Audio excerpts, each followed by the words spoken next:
Well, welcome to Psychology Today. This is a show about bicycling and specifically about bicycle safety. I'm Ann Morrow and I'm the host. So we hope that Psychology Today inspires you to ride a bicycle or be more mindful of safety, whether you're a motorist or a cyclist. We try to celebrate those in our community that maybe choose a career that's bicycle oriented or have an entrepreneurial endeavor that involves cycling, or people that just encourage others to ride, or that help support cycling in general or bicycle safety.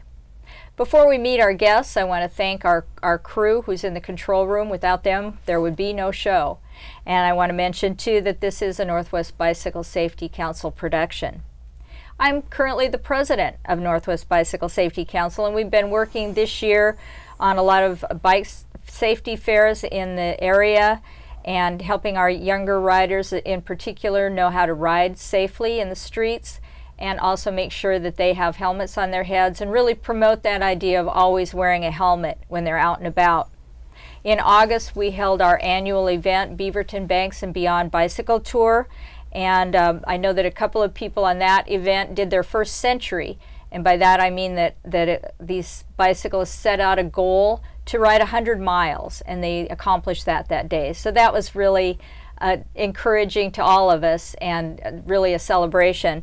One of our guests, Tamara, it was her first event ride. That is a ride that you pay to do and you're supported, and those are kind of winding down for the season right now, but it makes summer a lot of fun to participate in those.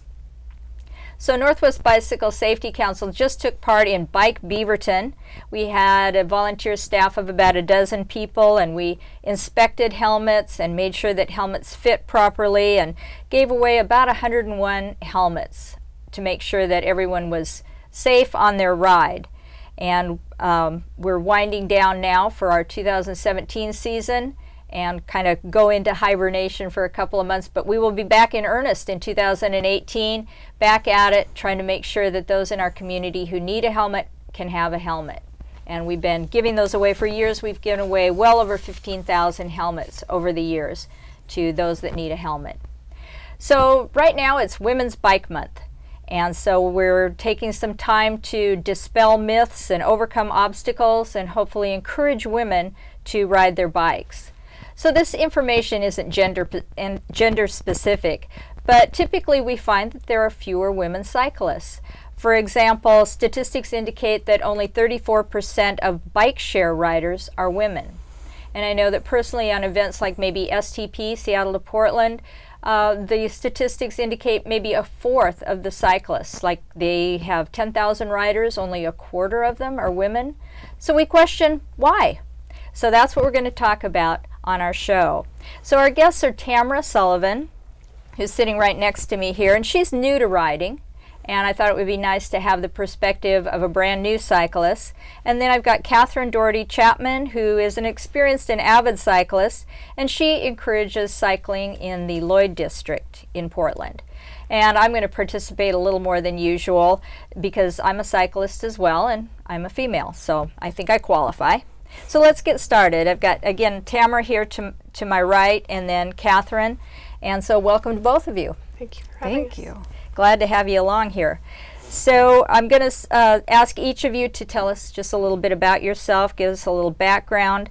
And Tamara, I'm going to go ahead and start with you. Okay. I am an esthetician in Beaverton, and that's where I live. And I've been doing that for 8 years. And I don't know. Have you always lived in the Portland area? I've lived in the Portland area since 1988. Okay. I moved here, yeah. So you're a long timer. Yes. Okay. I love Portland. Okay. And so Tamara, we'll get back to you in a moment. Kathryn, go ahead and tell us a little of your history. So yeah, I'm from Portland, Oregon, and I am currently the bicycle program manager for Go Lloyd. We're a nonprofit, and my job is the bicycle program manager. So I help put on events to help educate and encourage all people in the Lloyd area to ride bikes. And I've been riding a bike to work since I was 18, and I've done some mountain biking here and there, bike touring here and there, road cycling clubs here and there. But basically anything on a bike, I I love it. So I love it so much I went to grad school to study transportation planning. Oh, so, wow. Okay. All Yeah. right. I think that might be a first on the show. That Okay. anybody that said that. So, Kathryn, I am going to ask you a few more questions, and then we'll get back to Tamara. So, you said that you are the bike program manager there for Go Lloyd, and Lloyd referring to Lloyd District. So, tell us how you came to be in that position.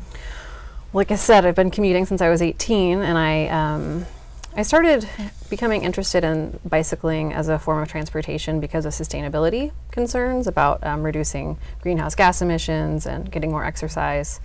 And I stumbled upon this internship in college teaching young kids how to ride bikes safely and earn a bike through an Earn a Bike program in Seattle. And I just loved it. And as I went through college, I learned more and more about just urban design and urban development, and thought to myself, I want to make cities and communities safer for bicycling, because it's just such a fun way to get around. You get the sense of freedom. You're propelling yourself with your own legs, your own feet. You don't get stuck in traffic. You don't have to wonder how long it's going to take you to get somewhere. You know the travel time is going to be about the same every time. So I went to graduate school at Portland State University, and I have my master's degree in transportation planning. And since then, I've worked at various government agencies and nonprofits, sort of doing program development and evaluation on how to encourage more people to ride bikes. And that's primarily from a traffic management perspective. Sure. But I mean, I love biking just for the personal benefits. There's such a great social network. Portland has a great bike scene. I mean, the whole Northwest has a wonderful bike culture. So it's been a really fun way to get around, and then also just a career. I mean, I love my job every day. Wow. Okay, so you're one of those people I mentioned in the intro that made a career out of something that pertains to bicycling. Yeah. And that can be challenging to do. Oh, very challenging. Oh boy. Yeah, you're a rare breed. I think it's probably easier to get into an NFL football team than to get a career like you did. Good for you. So I looked on your website, and it looks like you have a Drive Less challenge coming up. So what's that about? Sure, the Drive Less challenge is actually a statewide challenge, and I brought a postcard in case you want to look at it. It's a statewide challenge that the state runs. It's just a way to encourage people to try different transportation options.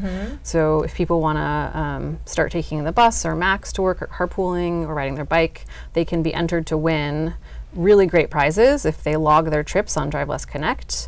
You can win a Gen Z e-bike. You can win Keen shoes. Really great prizes, and it's just a really fun challenge to get people to think about how they get around. And we'll be doing some workshops and events this month to help support it. So sometimes fall is a time of change, and so that kind of ties in with that. And it's always nice to have little prompts, little prizes to encourage you. So participate, enter your name, and maybe you get a great prize. And you were mentioning before the show that you can help people formulate a route. And you do that for people. Tell us a little bit about that. Yeah, one of the best ways I can help people start riding a bike to work, or just for fun, is I do a custom commute plan. So I literally sit down and look at a map and make a couple routes and draw on a map, and I bring them some bike lights and just sort of say, okay, these are your options, these are the tools, and I follow up with them a couple months after they've tried it to make sure that they tried it, that they liked it, what they didn't like, and that's been a really successful program for us, because if you don't know how to get around, or you don't know how to choose a bike route, you're probably not going to ride very often. It's probably going to be a very scary experience and frustrating. Yeah. Well, good for you. So what do you ride? You say you like to ride, or maybe what were you riding? Sure. I was telling Anne before, my basic commuting bike just got stolen, so I've been riding Biketown a lot lately. And you should all register your bikes with Bike Index. If you haven't, register your bikes. But I prefer riding old steel road bikes. So I'm waiting on a custom steel bike frame. It's a touring and road frame. from Bantam Bicycles, which is a local Portland frame builder. But right now, Biketown has been saving me. So. It sounds like it. What a great resource. Yeah. And they haven't been around that long. No, I mean, just a year. Yeah. Yeah. And so do you have touring in mind in the future? Yeah, I've gone on a couple short bike trips, usually just like weekend bike camping. I'd love to do some longer bike tours up to the San Juan Islands. I have a lot of friends that go, have ridden across the country and gone up and down, the Oregon coast. So I'd like to try that here and there. I also ride a mountain bike for recreation. I don't do any racing, but I have always thought maybe someday I'll try cyclocross or mountain biking. There are so many groups in the Portland area that you can plug into to go on rides if you haven't tried it. Yes. Or you can just call a friend. And I think that's good for our viewers to know that if you just go online, so many groups. Experiment with some of this stuff. There's so many, and you'll find your group, your people. Yes. Yeah. So what is your favorite ride right now? You like mountain biking the most? I like I wouldn't say I like it the most. I think it's certainly, I ride mostly for transportation, so it is my primary way of getting around. I personally don't own a car. I use Car2Go and Reach Now when I do need a car, or I can rent a car or borrow one from a friend. So I think right now, like this week, my favorite ride is riding from Lloyd down to the waterfront in Portland along Better NATO. I don't know if you've been down there, but they've not super recently. For all the summer events, they've shut down one of the car travel lanes, and it's a two-way bike path with a walking path, and there's a couple bike signals that make it just really easy. And then the waterfront gets really busy. Yes, and you have people running and tourists, which are great, but sometimes they can walk in your path, and the Better NATO is just so easy to ride through downtown and quickly get where I need to go, and it's pretty, and you feel the wind in your hair, and it's flat. Yeah, and you can still see the river. Oh yeah, oh yeah, and see that going on. All right, good. That's a good point. So Tamara, tell us about your journey into the world of cycling. I've purchased several bikes in my life with the high hopes that I would ride them, and then the hills always stopped me. I would ride for a while, and then I would be exhausted and frustrated, and I gave a bike away, and I put a bike in the garage and left it there. And then I was telling a girlfriend of mine how frustrated I was with my quitting. And she asked me what was stopping me, and so I told her it's the hills. I feel like I get almost all the way to my destination, and then there's a hill, and I'm just too tired to finish, and it's frustrating. And she kind of just cheered me on and said, well, she runs a company called Go Get It Gal Adventures, and she puts together active vacations for women to encourage women to get out there and push out of their comfort zones. And she said, if you come on this vacation with us, I'll teach you how to ride, and I'll teach you how to ride with other riders. I'd never ridden with another person, and that made me nervous. And you can rent an e-bike, and it'll be easier for you to do the hills, and you'll still be able to ride as far as everyone else, and you won't get frustrated or stop. And so I booked a trip. I said yes.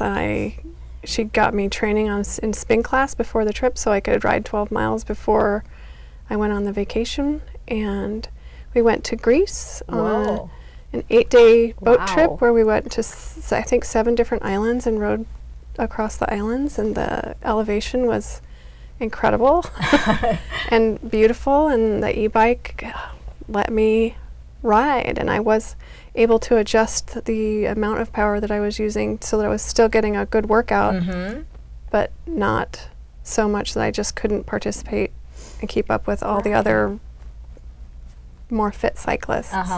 So, what a fun story. That's very different. That's great. And I fell in love with it. It's the best vacation I've ever had in my life. And I came home and I immediately bought an e-bike from the Portland e-bike on Rosa Parks Boulevard. And that guy named Wake, who really encouraged me to ride all the bikes and find one that really fit me. And and we've had him as a guest on the show a few years back to talk about that, and more recently some other people that have a different company that sell e-bikes. So Yeah, definitely something for viewers to consider, that there's lots, and recumbents, there's just a ton of different options. So you know, you don't have to do this traditional two-wheel thing if that doesn't work for you physically, or just it doesn't work for you because of health things or whatever. Explore a little. There's some great resources here. So what is it, what exactly, so your obstacles were hills, as you just said, and just kind of the whole physical end of it, because a lot of times when we work and we have other things, I mean, we're not in the best shape. We're not ready to go do the tour. We're just wanting to recreational ride, but yet we want to see things. We want to go on the ride we want to go on. So you found a solution to that problem. I did find a solution, and in the beginning I used a lot more assistance, and now I'm hardly using any.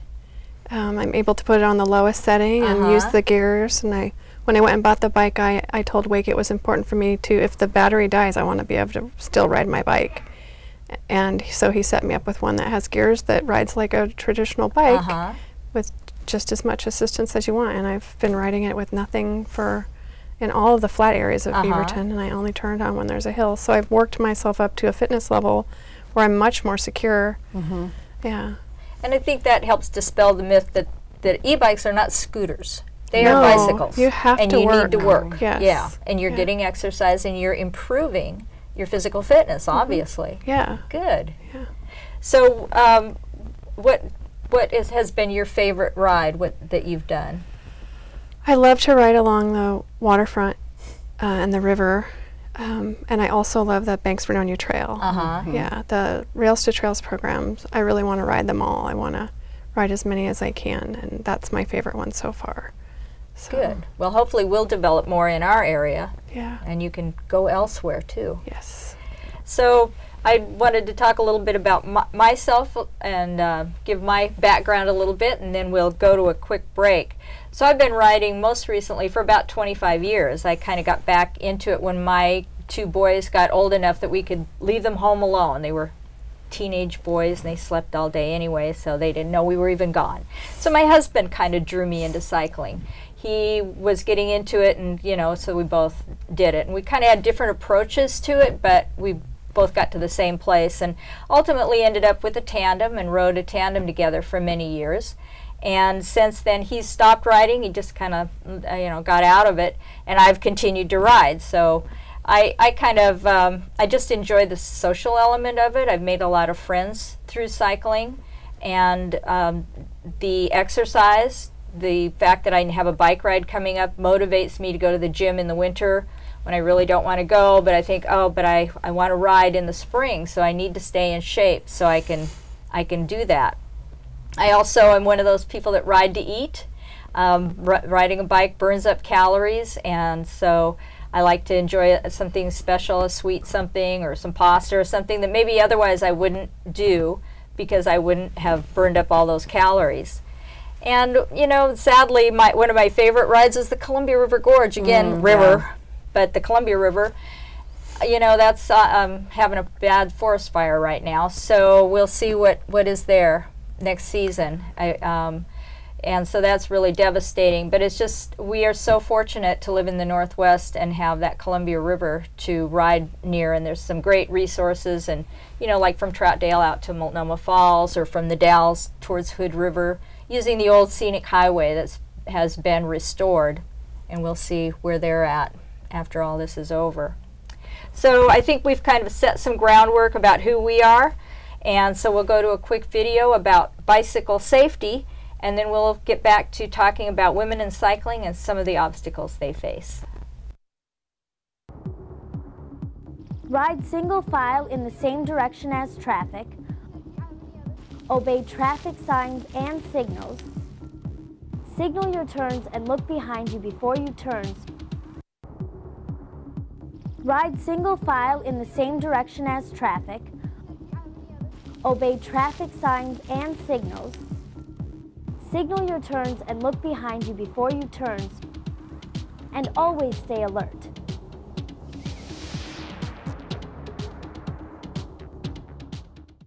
So just think of your helmet as part of your gear.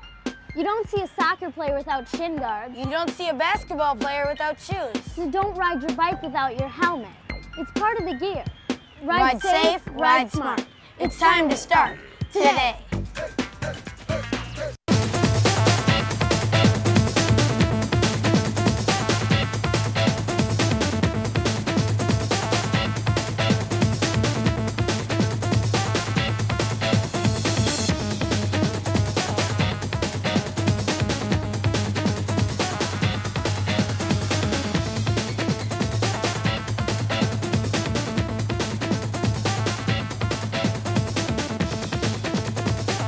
Bike safe, bike smart. Hi, my name is Xander. And my name's Elizabeth. Over the next few minutes, we're going to have some fun and talk about some pretty important stuff. Some of it you've heard before, but it never hurts to hear it again. And again. And again. So here we go. Did you know that just falling off your bike is enough to get a serious brain injury? So play it safe. Wear your helmet every time you ride. It can reduce the risk of head injury by up to 85%. And that's a lot. The helmet should be snug on your head and sit flat. The strap should form a V under your ear, and the chin strap should also be snug. 2 fingers should fit in between your eyebrow and your helmet. Also, make sure your helmet meets safety standards.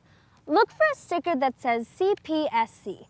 This stands for the Consumer Product Safety Commission.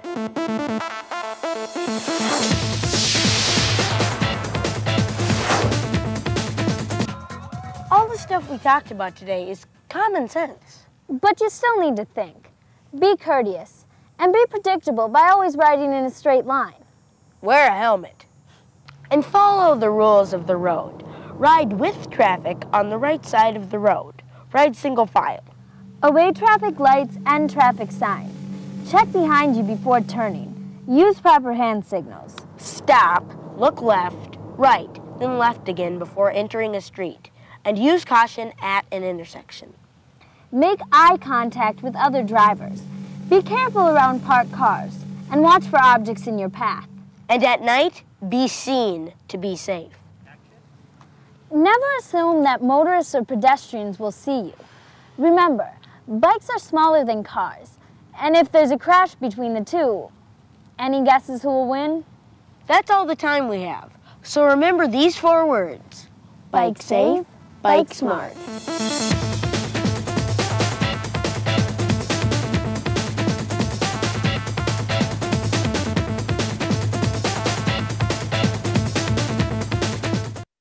So good advice, cute kids, but that pertains to adults and children as well, any rider. So good information. We're back with Psychology Today, and our guests are Tamara Sullivan and Kathryn Doherty-Chapman, and it's Women's Bike Month. So we're talking about our own riding and trying to encourage others to join us with bicycling. So Women's Bike Month does have a lot of events going on, and some have passed, but some are coming up. And you can go to the Bike Town website and check their local events for kind of a calendar that will help you find some interesting events that you can join in on. You can have fun and meet other cyclists and get information to help you join in the fun of cycling. So I'm going to lead a ride myself on September 23rd. It's going to start at Tillicum Crossing, and it's just a 4.5 mile ride, so very much beginner and flat, no hills. I'm pretty sure no hill. Well, going over Tillicum Crossing is, you know, a bit of a slope there. Yeah, that is a hill. So that's the only hill, though. And just along the waterfront, and so not having to worry about traffic. So I hope you'll come out and join me, and you'll definitely be welcomed. And while the internet is great, just having one-on-one conversations with other people about cycling and asking questions really is beneficial. And riding with other people really helps you develop your bicycling skills as well. If you let me know that you're coming at least a week before the ride, and my information is on the calendar, I will have a helmet for you if you need one through Northwest Bicycle Safety Council. So if the helmet is the thing that's holding you up, I can solve that problem for you. So let's talk about some of the reasons why women may not ride bikes. And Kathryn and I attended the Women's Bike Month kickoff meeting in July, and there were a lot of women cyclists there, and we just kind of brainstormed about different obstacles that we ourselves experienced or we saw other women struggling with.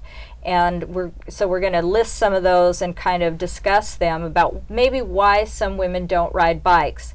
So the main one, the majority of those at that meeting noted that fear for their own safety in traffic was the first and foremost as a probable reason that women don't ride bicycles. So again, fear for their own safety in traffic. So, you know, I think safety in traffic, one solution to that is to know what the law is, like we just saw the safety video. If you know what the law is and where you're supposed to be on your vehicle, the bike, that helps you be more safe. Riding in a group maybe might help you be more safe. I know some of the PWTC members, boy, they're really big in the bright colors. They do not buy the black jersey. They get the orange or the green jersey and really try to make themselves visible. And lights, you know, like you were saying, that's one thing you give away because it's important. It's also the law. And it's also the law. Yeah. So what are your thoughts on that? Well, as a transportation planner, I'm going to go back to infrastructure. Even with the best infrastructure, you still need to know how to behave and what the laws are. But I hear people all the time that just say if there were more bike lanes or protected bike lanes or more paths, I would ride everywhere. So I think having high quality infrastructure that gives that level of comfort, we're still really lacking. And Portland's come a long way. I know Beaverton has done a lot more work on improving their infrastructure, but that to me I think is one of the key components of getting more women to ride, especially with their kids. Yeah, absolutely. And right, in a perfect world, I mean, we're trying to shove this bicycling infrastructure into what we have now. Had we started 150 years ago laying out the area with that in mind, but we didn't. And especially like in the 60s, we went to cars and we didn't even have sidewalks, much less bike lanes. So, so here we are trying to shove it back in after the fact. Yeah, well, I mean, I think people want those facilities. They do. People want to be able to walk and bike their kids to school, and at least that's what I hear. Yes. So, yeah, it is a challenge, though, to along many decades of planning and engineering work and culture and politics and transportation financing mechanisms that we have to kind of figure out how to change. Right. So, but the idea that some of that doesn't exist everywhere, and so we kind of have to maybe cope with it, be the cope with the lack thereof for the time being. Right. Well, like you said, riding with other people, getting that confidence definitely helps. I've seen. Tamara, did that affect you at all? Did you kind of have a fear of safety in traffic at all? Oh, I certainly do. I wear a bright yellow jersey, reflective jacket. I have lights everywhere blinking all the time. And I try not to ride on busy roadways. I'll ride back through a little bit quieter neighborhoods, or if it doesn't have a substantial bike lane, I'm not comfortable riding on it. Yeah. I don't feel like cars are looking for me, even though I'm following the rules. Yeah. That's not a guarantee, is it? Right. You really have to be very aware. I have a Wake set me up with like a screamer horn on my bike that helps a lot when someone's starting to pull out in front of you, or you can't really tell if you're watching their wheel and you're kind of noticing that they're not looking at you. I can beep that a couple times and they'll look again sometimes. So there's that. But I really prefer to ride on very well established bike lanes and pathways with less traffic. So Kathryn, you were mentioning if people are coming to the Lloyd District, you will do some planning for them. But I was going to say, you know, getting bike maps. And there's a lot of things on the internet that I think you were saying Portland has. The Portland Bureau of Transportation now has an interactive online map, so you can plan your route and see if is it a bike lane, is it a neighborhood greenway, and then you can kind of plan your route. But yeah, planning a route really helps you feel comfortable and know what you're going to get into. So don't just go out, you end up on Burnside or something riding your bike, and there's lots of other options. There really is a lot of good infrastructure, but you have to know where it is, and you have to know how to plot that route. It's not the way you drive. No. Right. It's not the route that you drive. Right. It is not at all. So another obstacle that women and men find getting into cycling was thought to be to have the right gear. So sometimes that could be the bicycle itself. They don't have a bike, but maybe they don't have a helmet, or they don't feel they have the proper clothing for it. So what are some solutions for that kind of obstacle? I think when a lot of women get started biking, they feel like they have to wear spandex to be comfortable, and they don't maybe think that they can just ride in their regular clothes that they wear to work, or their street clothes, and I often just ride a little slower when I'm headed to work so I don't arrive sweaty, or I pack special clothes if it's a special event. So I think there's that one thing of saying, well, you don't need that much special gear. You do need some basic things to keep yourself comfortable. Like, you want to be dry, so you want to invest in a good raincoat. You can get some really great raincoats at there's used like outdoor gear places. It doesn't have to be bicycle. Right. And exactly. And things can interchange throughout your, then you can wear it hiking or to the store. Yeah. It doesn't have to be just for the bike ride. Exactly. Right. And so I think too, maybe a used bike, or maybe if you do have an old bike, to try to make do with it right now and kind of explore bicycling and see where you're going to end up with this whole idea. Are you going to just commute? Maybe you need more of a commuter bike. Do you really like the road biking? Maybe you want a road bike. Maybe you go the e-bike route. So if you can kind of make do with something you already have and explore a little bit, that'll save you. I don't know how many people I've met that went racing out and bought a bike only to find out, oh, this isn't even the kind of biking I want to do. Yeah. And then there you are. So I know like our bike club has a swap meet at the end of the year, and we all bring our bike clothes and stuff that we haven't been using, and it's super cheap or giveaway or whatever, and that's a real inexpensive way to do it. And there's also Portland Bike Market online that people are selling things that they aren't using anymore. And the Women Bike Program through the Street Trust they've organized a couple like just women specific bike gear swaps, and that's been great. Just to get women specific stuff, which there's some great women specific stuff and some stuff that doesn't matter what gender you are. Right. So also that some women and men might be kind of intimidated about, they don't even know where to start. I want a bike, but I don't know where to start. And I think we kind of touched on this already, but just the idea of doing a little bit of research online and just talking to people.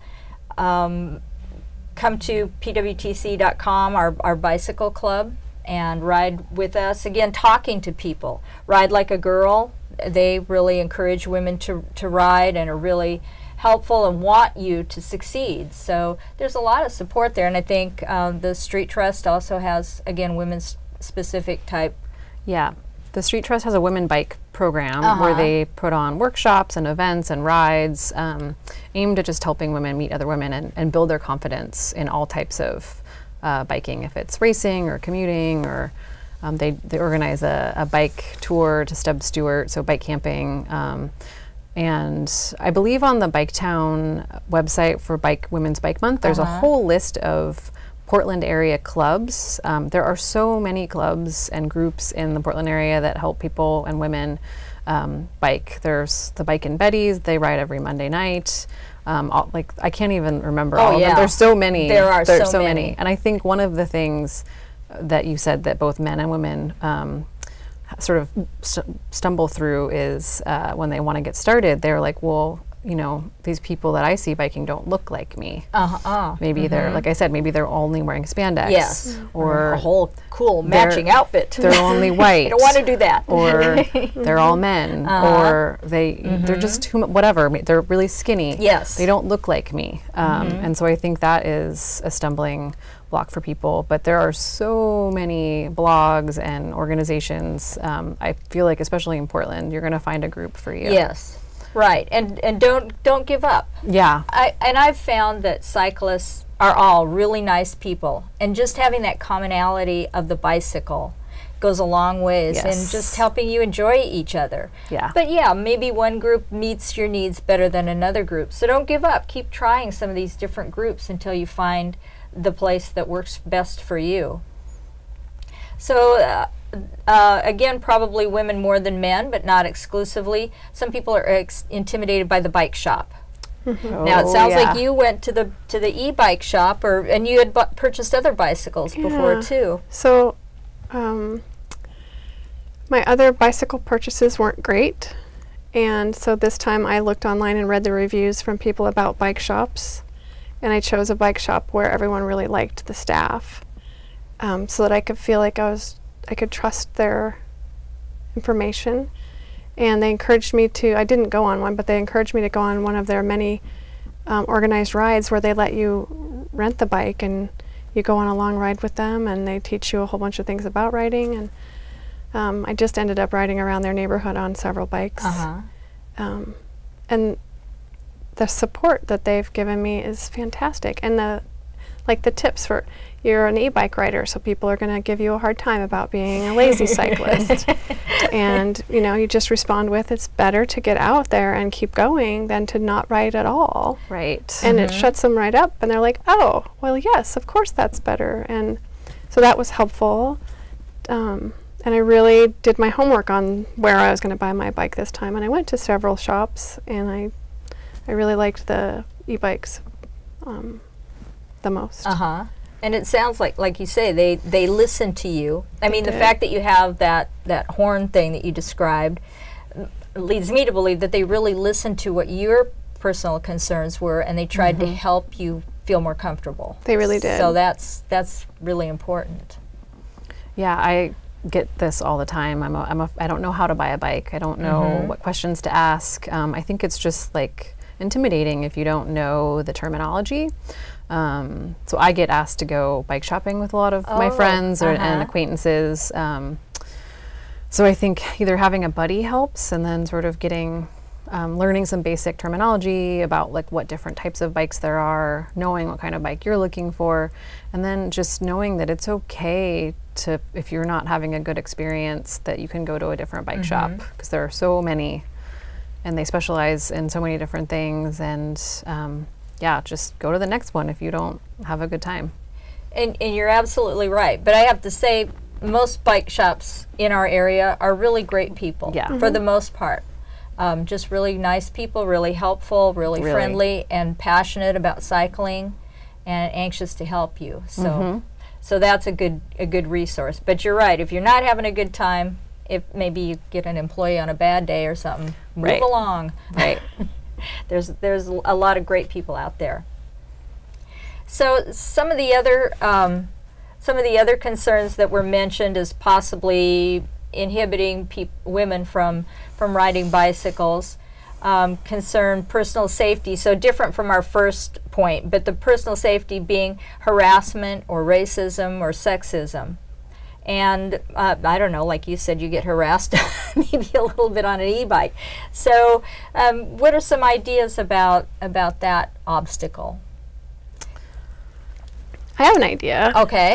My girlfriend and I have been talking about it just recently. It would be nice to get together with a group of women and practice your response to the input that you're getting while you're out there, and practice how you're going to handle situations, and practice on each other so that you're not dumbfounded or shocked when someone says something that you've heard a million times and you just never, and stop the discussion, stop the hate, I guess. Yeah, that would be like, good. we have to stop putting up with it. And I think that's a really good way. Just practice your response and keeping cool and calm and going about your way. Yeah, I like that idea. Yeah, I do too. And you're right, it happens, so if you're ready for it, if you've kind of practiced it, that would help a lot. Yeah, we don't need to put up with it anymore.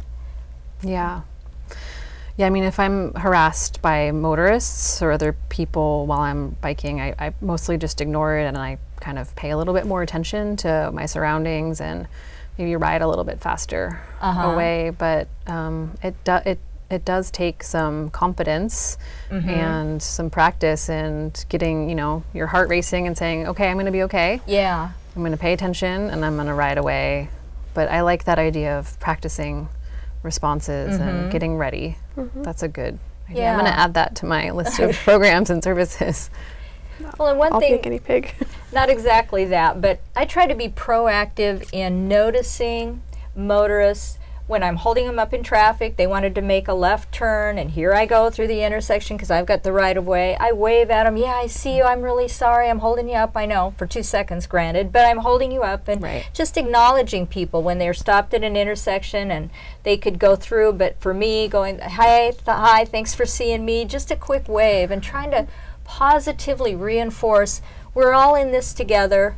I appreciate that I've held you up and that you're looking out for me, thanks, and then boom, we're on our way. Yeah. And I don't know what good that does, but I like to think that that's proactive and hopefully sways a few people that we're not enemies, we're sharing the road. Right, we're just humans trying to get around. Yeah, yeah.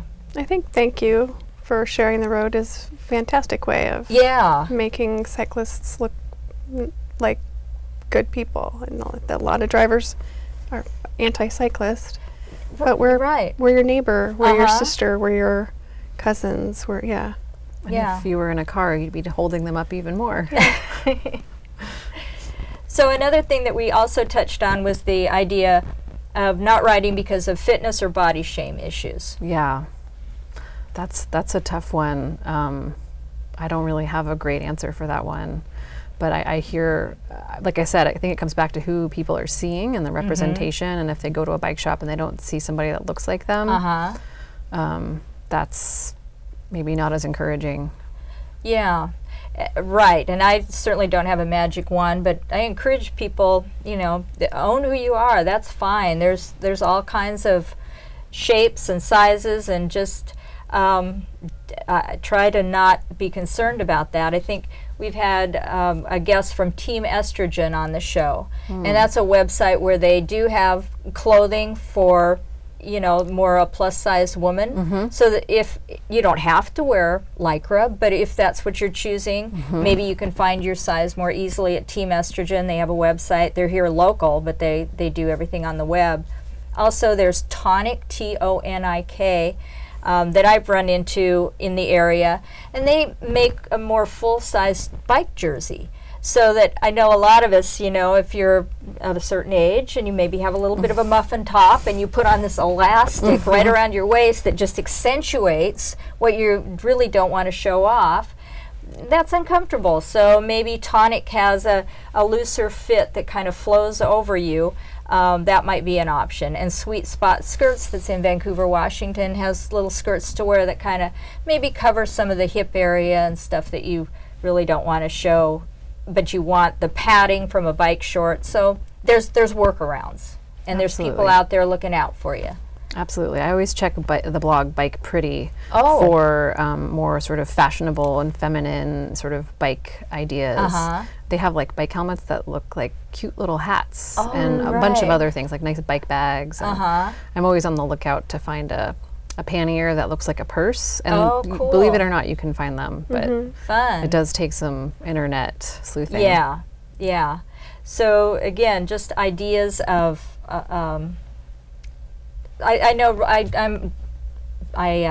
announce at STP, that is, I welcome the 10,000 riders into the finish line at STP Seattle to Portland. And there are all shapes and sizes of people, all kinds of people coming across the finish line. And wow, good for them. You know, good for them that they're out there doing that ride, and they all had to train for it, because you don't ride 200 miles without riding a bunch of miles ahead of that. So, you know, there are people that look like you out there. You just got to get out there and look. Right. I agree, and don't let it stop you. Yeah, yeah. I mean, seize this fun activity. Don't let it stop you. And I know that sometimes we have that, well, as soon as I lose 20 pounds, or as soon as I do this, or as soon as I do that, then I'm going to get into bicycling because I'll feel better. Do it now, because it'll help you. You'll feel better. Yes, you'll feel better psychologically, physically. You know, it's the road to recovery. It'll help you a lot. So we've kind of talked about some of these obstacles and things. We're going to take a quick break, and then we're going to come back and talk about why we ride, the fun of it. I mean, some of this has been a little bit almost negative, but we're going to talk about just the fun part of cycling and why we're out there riding, and hopefully encourage you to come out and ride with us. So we're going to have a quick video, and then we'll be back for the conclusion of Psychology Today.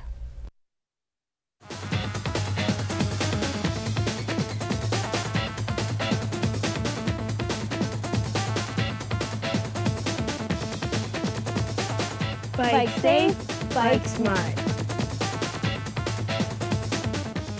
Hi, my name is Xander. And my name's Elizabeth. Over the next few minutes, we're gonna have some fun and talk about some pretty important stuff. Some of it you've heard before, but it never hurts to hear it again. And again. And again. So here we go. Did you know that bikes are considered vehicles? Meaning you have to follow the same rules as someone driving a car. And why do we have rules?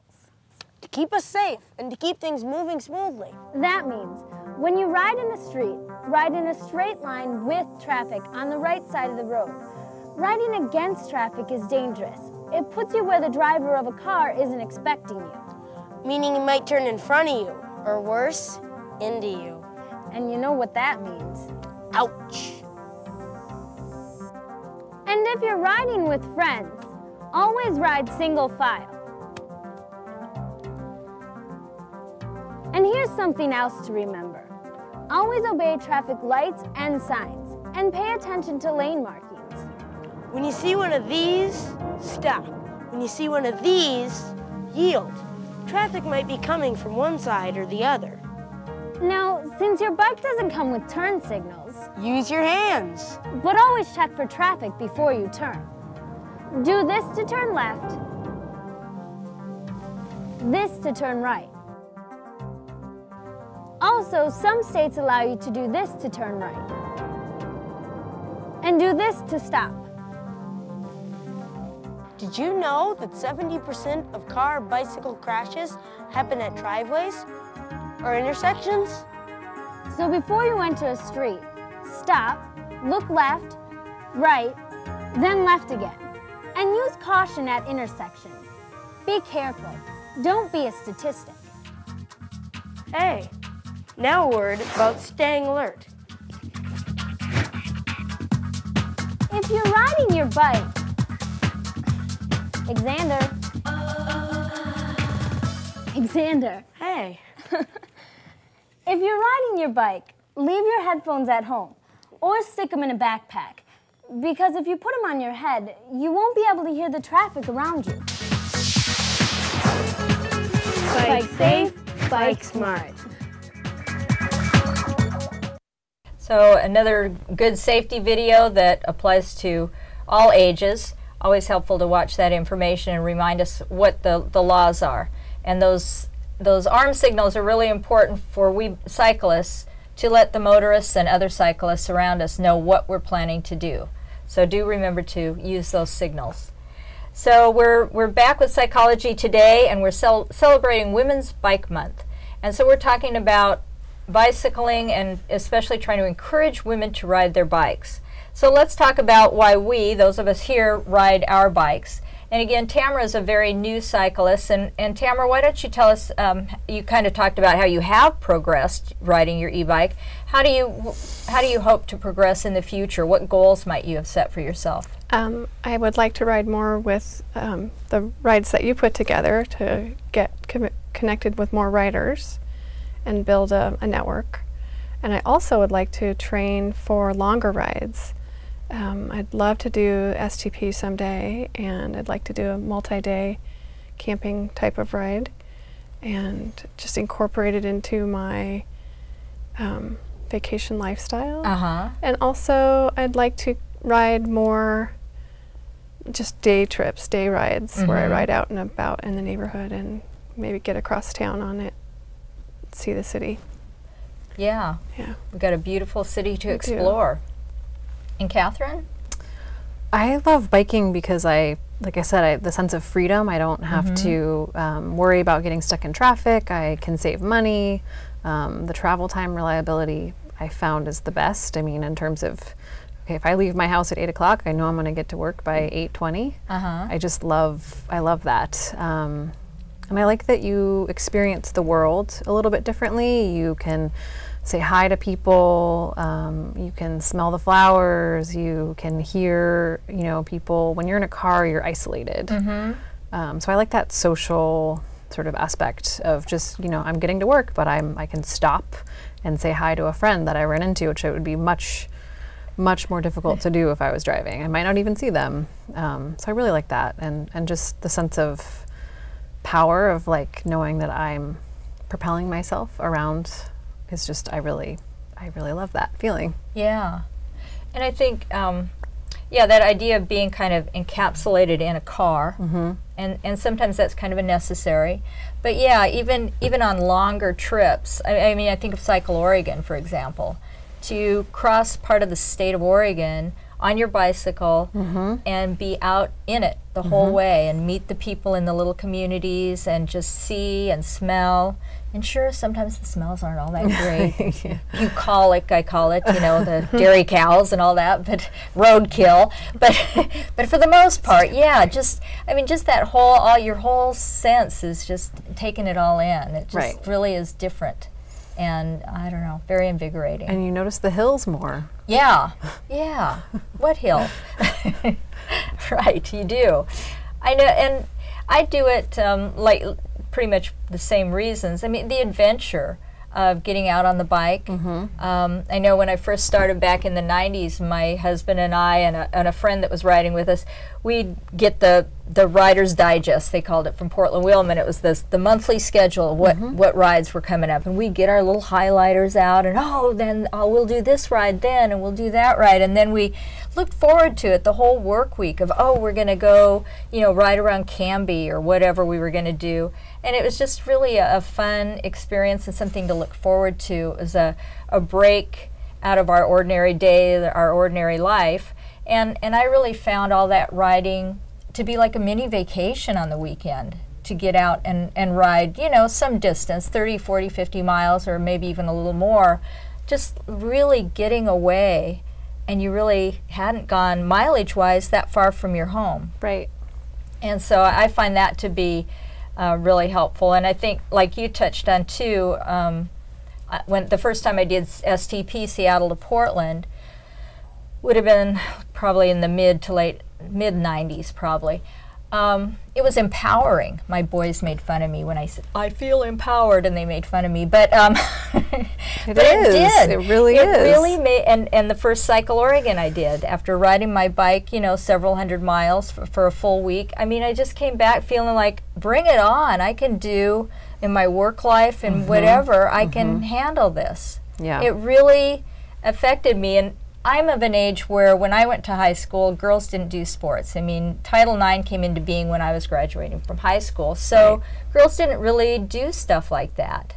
So to kind of get into it later in life, it's really been, I don't know, just opened up different aspects of my own personality that I didn't know existed. So I've really, it's been a great part of my life. So we're kind of running out of time, but just quickly, can you share some encouraging words to others? Tamara, why don't you start? Just some encouragement to others to ride. Push through your fear and get to the other side, and just feel that amazing passion for achieving something that you didn't think you could do, because you can. You can do it. Yeah, absolutely. One thing I found is that people are often, we sort of touched on this, they're riding the wrong bike. It doesn't fit them at all. Or if they just, move their seat up or down, or, even the angle of their seat up or down, forward or back, it makes such a difference. So, ask for help with your bike, tweaking it. Go to some of these, club rides, and people will, offer to help you. Maybe you do need a new bike, but maybe you can just adjust your existing bike and it'll feel a lot more comfortable.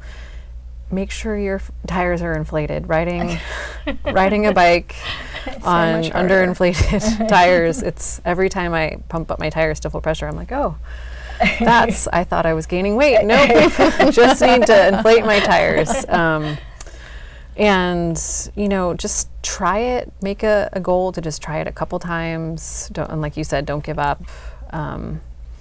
But having air in your tires really helps. Yes, really that's just good basic advice, but it's often overlooked. You're right. Oh, yeah. You're right. You got to do it every week. Yes. Before every ride. Or before every ride, yeah. Yeah.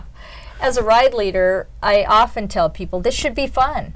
And if it's not fun, take a minute to analyze why it wasn't fun. Like you say, maybe you haven't put air in your tires for a couple of years, and that might be it. Maybe you didn't eat a good breakfast. Yes. And you're working hard, and your body's saying, hey, I'm starving here. You need to fuel me.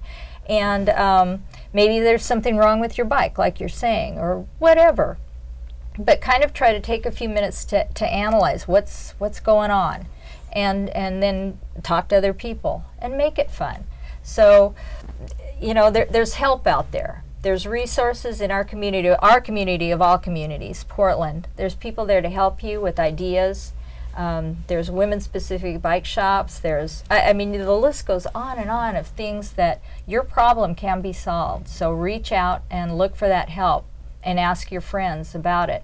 And try to find a group to ride with, because riding with other people helps you build skills. So we're out of time. I hope we've encouraged you to ride a bike, whether you're male or female or whatever. Thank you for joining us.